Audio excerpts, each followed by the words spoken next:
And then, going back to the comic book story of professional wrestling. Yeah, man. This wasn't the first book you and Chris Moreno did together. No, sir. No. You have Worth. The graphic novel Worth.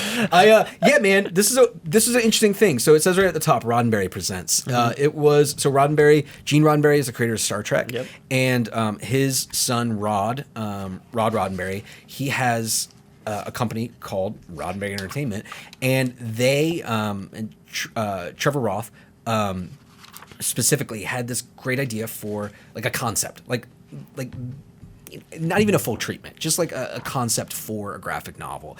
And they wanted to do something that was about, kind of Gran Torino-esque. It's like, but it's a superhero. It's a superhero past his prime, and things have moved by or passed him by, and it's about finding out your worth, right? And his name is Grant Worth, right? You get it? And so that was kind of the idea. And like, he has the power of mechanopathy, right? He can control machines. And so, what they wanted was something very much in the style. It's not in Star Trek continuity. It doesn't have anything to do with Star Trek, except for the fact that they wanted something that was a similar, like kind of secular humanist approach to what Gene Roddenberry always did on Star Trek, and what Star Trek continues to do, right? Absolutely.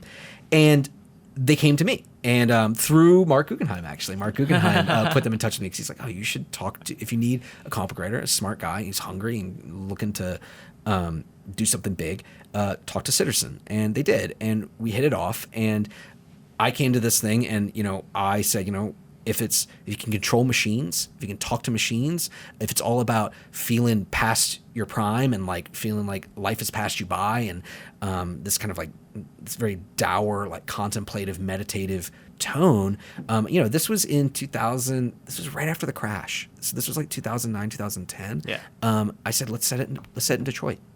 And so what I brought to it, and what I was really excited about was, I'm a big MC5 fan. Do you know MC5? No. They're this great, people call them proto-punk, but I don't think they are. I think they're garage rock. They were like a late 60s rock band from Detroit, and they come from the same milieu as the Stooges, with Iggy Pop and Bob Seger, and even like early Ted Nugent stuff, and they were all these guys who grew up, these like working class white guys who grew up in Detroit adoring Motown, and specifically Chuck Berry, and they built this, and MC5 specifically are my favorite of the bunch, because they were really, really aggressively political, like really far left wing.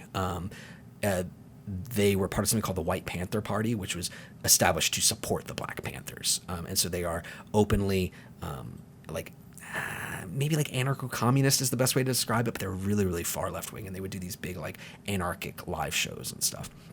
And they were performing during the late 60s in Detroit, which is a really tumultuous period, the riots and everything. And the riots in 1969, I think it is, that's where this book starts, with Worth as a young man, as like this cool hero riding around on his American-made muscle car and stuff, and like the dream's still alive. And then we cut forward to the present day. And the dream is dead. The dream's dead. And he, the world's passed him by, where he used to be able to communicate with cars because they were all just these mechanical things. Now they're loaded up with computers and like microchips and stuff that he can't communicate with them anymore. And so that's what the story is all about. And I tried to bring like a really heavy kind of Marxist read to it. And that was part of my pitch. That was part of the treatment. And that's the thing that I was most. And it was great working on it. I'm really proud of the work. But the best thing about working on it, honestly, was getting a chance to collaborate with Chris. We really hit it off. And I moved out to LA a couple years later, and then he's local. And so we've kept in touch ever since.